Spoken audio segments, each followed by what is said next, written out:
Alors nous, on est là aujourd'hui en soutien à Claire et à Mathilde. On fait partie du collectif Éclat de femmes. Voilà, on travaille activement pour soutenir toutes les victimes d'agression, spécialement aujourd'hui Claire et Mathilde pour le procès de l'agresseur qui a lieu en ce moment même et sur 3 jours. Mais bien sûr, en fait, avec l'association Éclat de femmes, on envoie aussi un message fort de soutien à toutes les victimes d'agression. Du coup, le collectif Éclat de femmes, il a été fondé par Claire Géronimi suite à son agression. Il y a 2 ans de cela. Elle a subi un parcours très compliqué à la suite de son agression, notamment à partir du moment où elle a dû déposer plainte, etc. Toutes les complications qui se sont suivies derrière jusqu'à aujourd'hui, ce procès, les examens qu'elle a passés, etc. Et donc du coup, en fait, elle a fondé l'association pour qu'on aide toutes les victimes dans ce genre de situation on les aide à prendre en charge tout ce qui est l'administratif, le psychologique, les avocats, tout le processus en fait du dépôt de plainte au procès qui aujourd'hui est très compliqué et très lourd pour une victime à assumer seule. L'association, elle est là pour les aider, relayer et leur donner le plus d'informations possible de la voie à suivre. Alors nous, on propose essentiellement déjà une première écoute pour les victimes. On accueille leurs témoignages, etc. Des victimes qui ne sont pas toujours soutenues, qui ne savent pas forcément vers qui se tourner.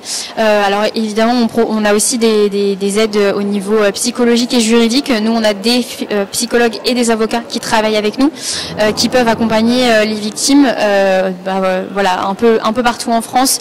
On propose notre aide au niveau effectivement psychologique et juridique avec les personnes qui sont bénévoles de l'association.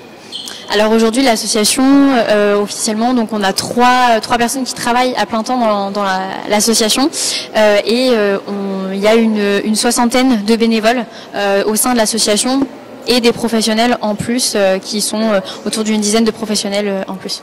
Au total, en nombre d'adhérents, au total, ça va faire quasiment une centaine de personnes.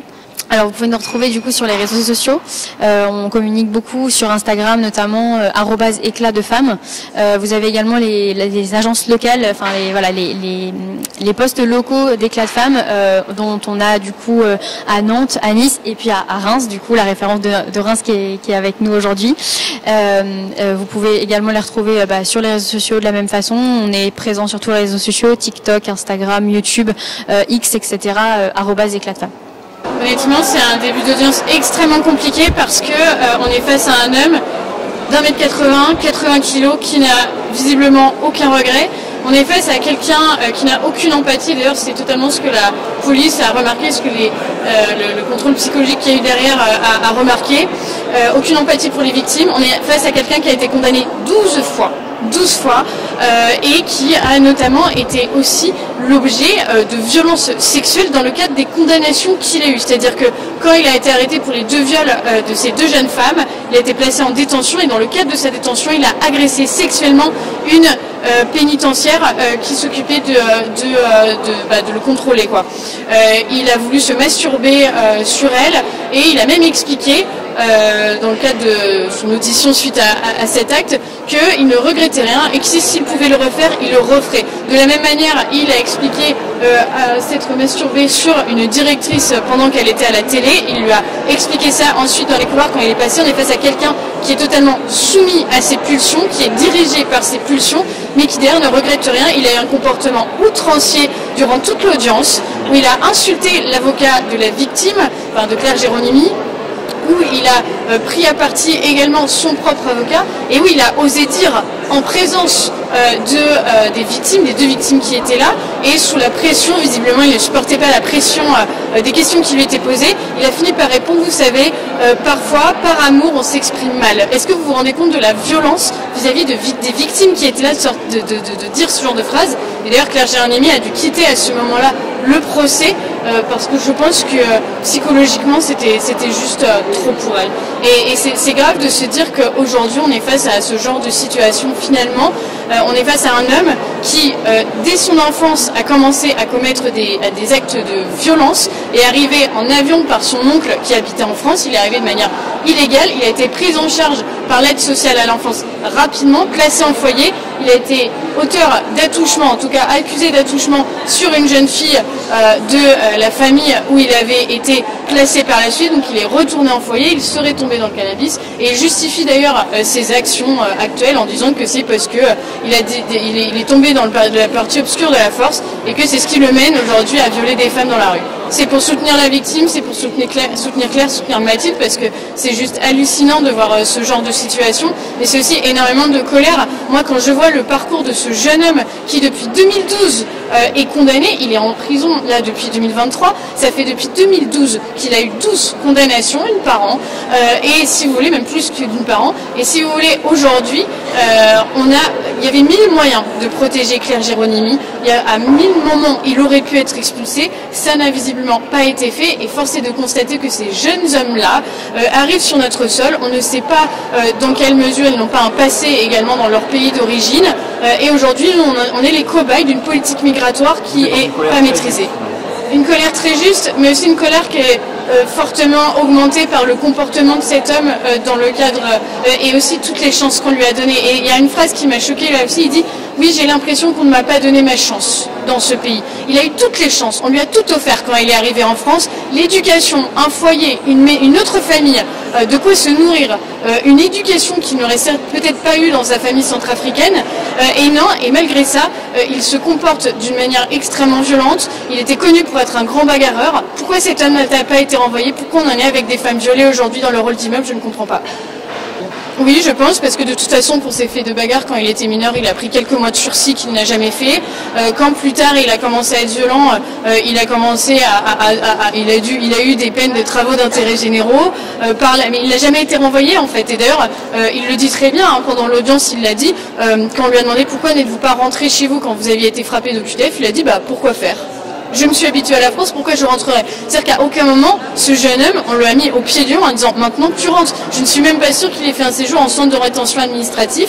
Voilà, donc c'est ça la situation de la France aujourd'hui. On est avec des femmes qui ont été victimes et honnêtement, je ne vais pas vous expliquer, on a eu le détail des agressions qu'ont subi Claire et Mathilde. C'est inhumain, voilà, et il ne regrette rien.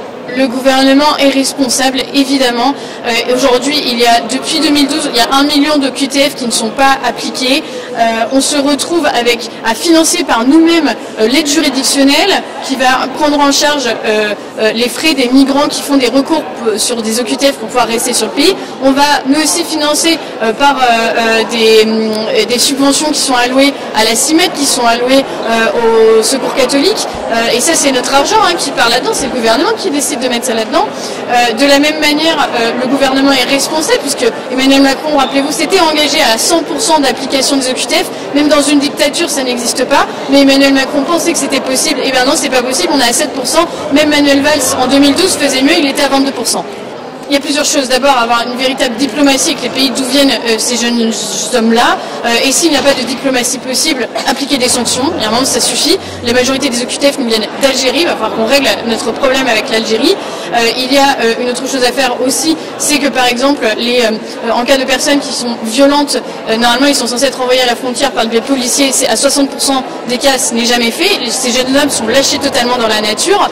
Ils ne pointent pas.